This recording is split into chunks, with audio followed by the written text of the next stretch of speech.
Bruce warned Jason not to take on the Joker by himself. He begged Jason to wait, but of course he didn't. He never listens. Why? Why? Why didn't Bruce see that Jason was too young for this kind of work? How could he have been so stupid?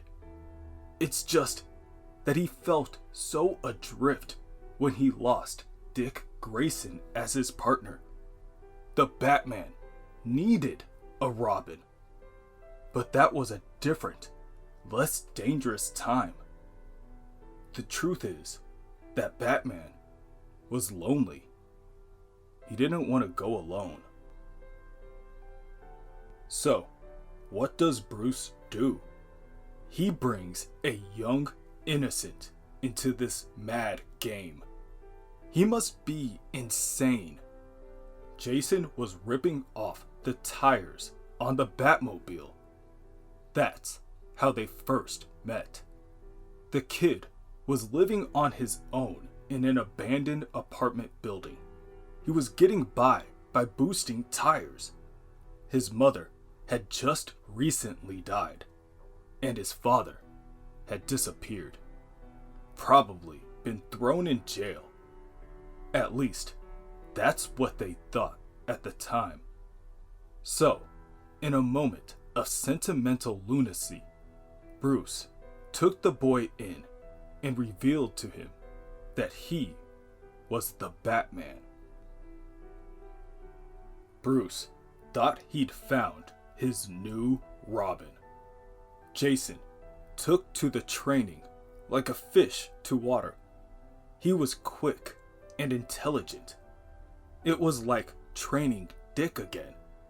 But this kid had a rebellious streak in him. Bruce told himself he'd work it out of his system in time. He blinded himself to so much.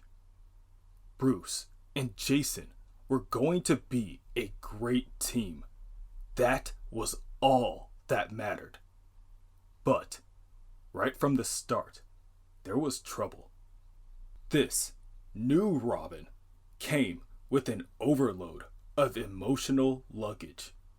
Batman's investigations soon uncovered the fact that Jason's father had worked for the gangster Two-Face. Worse yet, it appeared that Two-Face had killed Jason's father for failing in some assignment.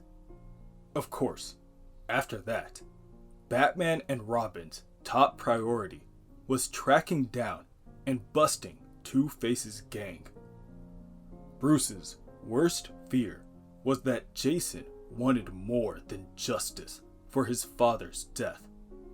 He was afraid that Jason was out for blood. But then, the moment of truth came. Circumstances put Two-Face at the boy's mercy. Jason walked away. He let Two-Face's punishment be determined by the law. Bruce was so proud of Jason. He thought, at last, everything would be okay. But things didn't work out. Jason's confrontation with Two-Face gave him no peace. Jason began to have dark mood swings and got more rebellious. It became increasingly difficult to keep the boy under control. He'd disobey orders. Then, Jason started taking unreasonable risks. Bruce had no choice. He placed the boy on inactive duty. He didn't like it. That's when things went from bad to worse. That's when Jason found out about his mother, his real mother, Dr. Sheila Haywood. Bruce tracked Jason down to the Middle East. Unfortunately, he wasn't the only one headed that way. So was Batman's old foe, the Joker. Jason had 3 women who he suspected might be his real mother. He struck out on the first 2, but he hit pay dirt when they arrived at the famine refugee camp there in Ethiopia. Bruce can still see the happiness on the boy's face when he realized the search for his mother had come to an end. He then left Jason at the camp to get to know his real mother better. It seemed like the right thing to do at the time. How was Bruce to know that Jason would discover that his mother was doing business with the Joker? The Joker planned to hijack a shipment of medical supplies to replenish his operating funds. He also planned to substitute a load of his lethal laughing gas in place of these supplies.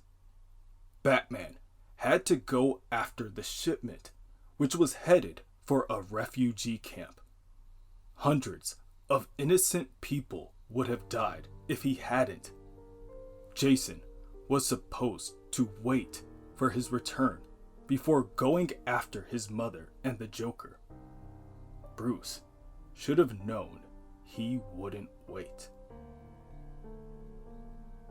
Dr. Haywood was also caught in the blast, and she's in bad shape.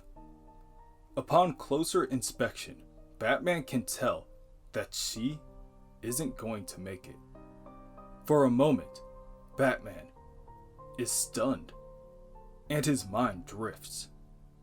But the sound of her voice snaps him back to reality. The doctor explains that the Joker tied her and Jason up before setting a bomb to explode. He wanted to eliminate all evidence of him being there. Jason tried to rescue me. The doctor continues through short gasps of air.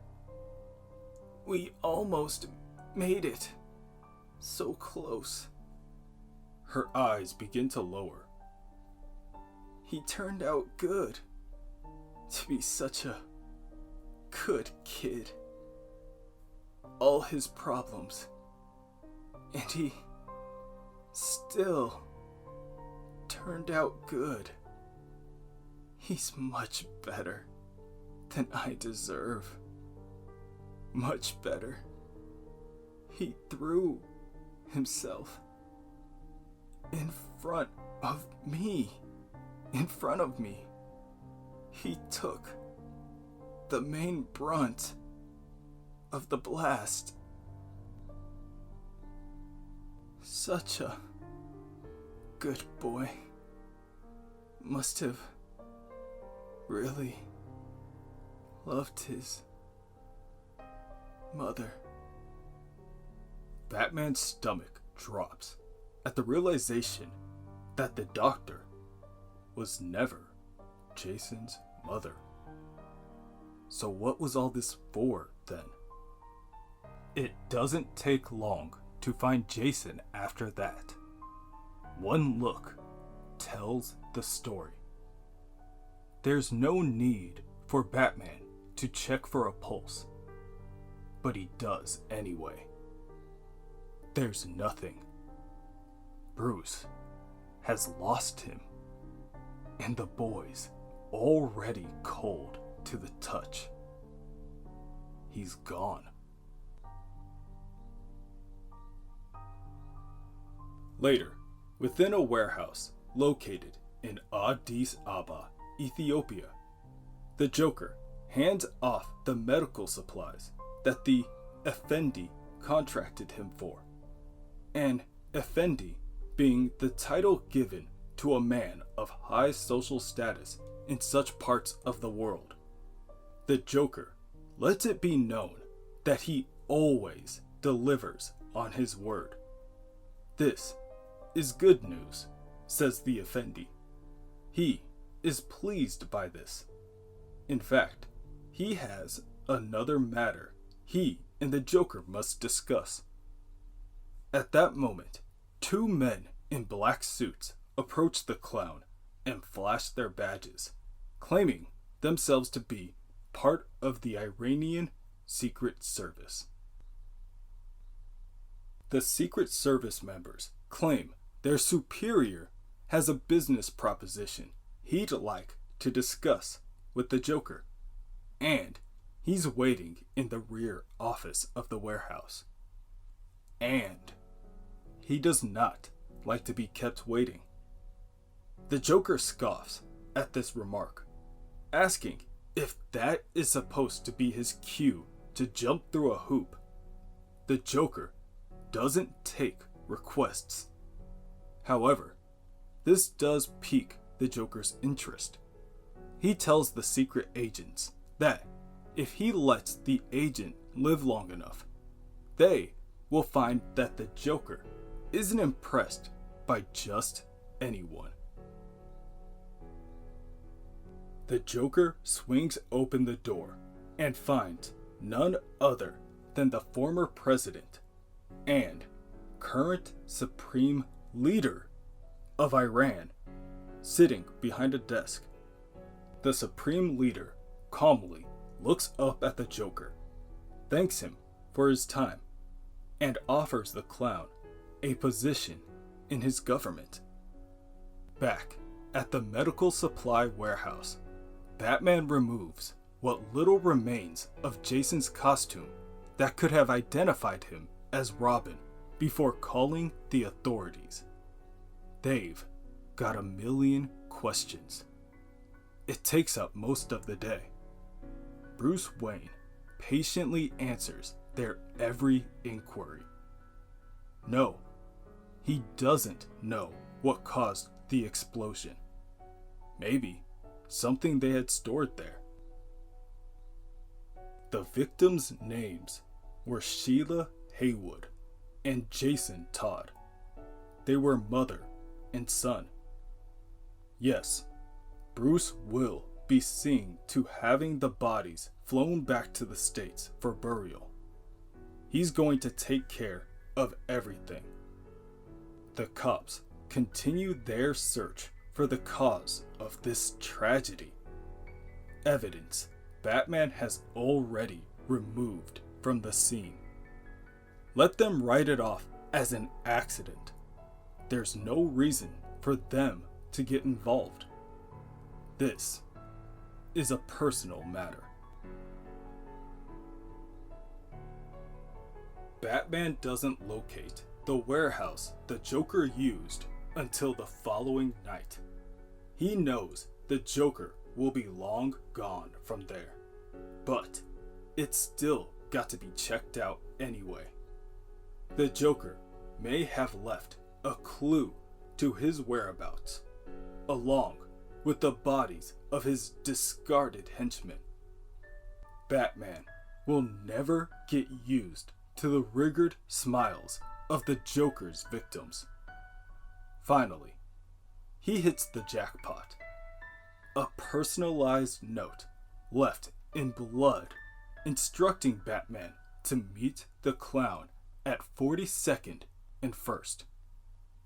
Batman takes the Joker at his word and heads home.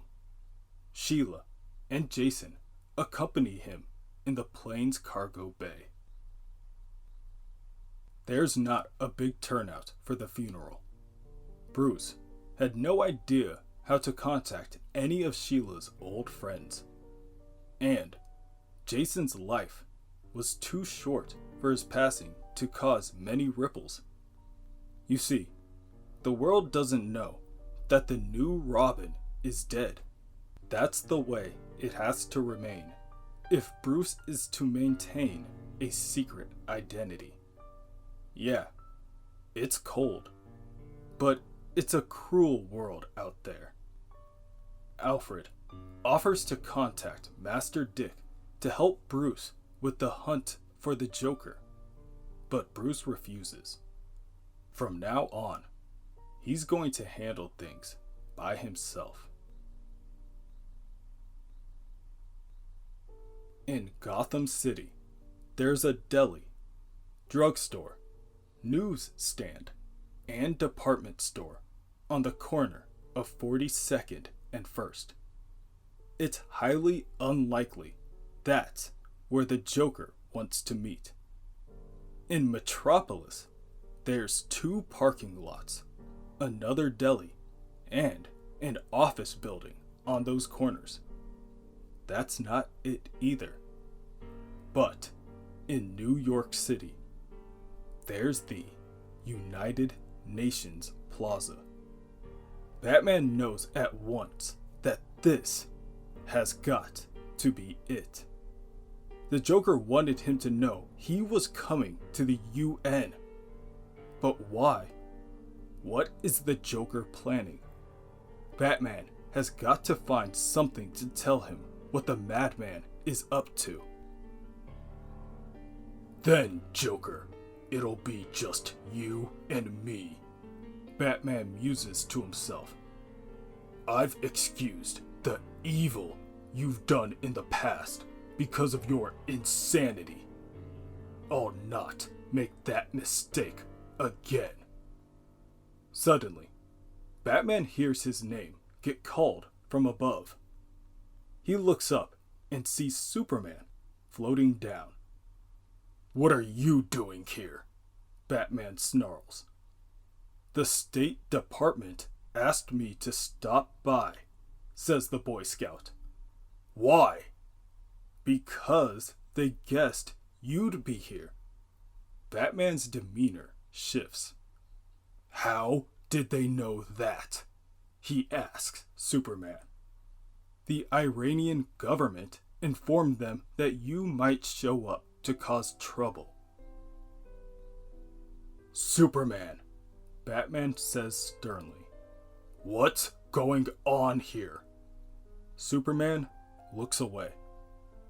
This isn't going to be easy to explain, Batman. I'm not sure I understand how it all came about myself. Iran has a new ambassador to the UN showing up today. The State Department checked. It's all legitimate and by the book. Superman then meets his gaze. It seems this man now has complete diplomatic immunity. That means no one can arrest him for any crimes in this country. Batman raises an eyebrow. Superman continues. The police can't touch him. Neither can you. This immunity also covers any violations of the law he might have committed before being appointed to the post. I'm sorry, Batman. That's the way it works. We have got to go along with this madness. Diplomatic immunity is a two-way street. If we don't honor Iran's rights in this matter, there's no reason for them to respect ours. If you try anything, Batman, it could cause an international incident. I'm here to talk some sense into you. But if that doesn't work, who's the ambassador? Batman barks, clenching his fist. Why don't you just go home? Superman reasons. Who? There's nothing you can do here. Who? Who? Batman snarls before pulling his fist and punching Superman across the jaw with all his might.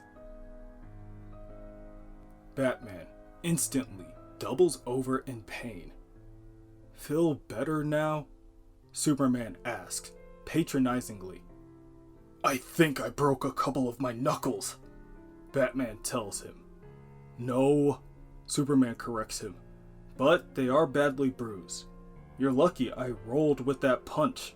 You could have crippled yourself. Batman turns to walk away. I can't believe you actually did that, Batman, Superman calls out. What's eating you? Batman avoids the question. Instead, he asks Superman when this new ambassador is scheduled to arrive. That's him pulling up to the curb now, Superman points. Batman, don't do anything stupid. As the vehicle pulls to a stop, Batman can't escape the rage building inside him. He isn't even surprised when he sees the Joker step out of the car and laugh.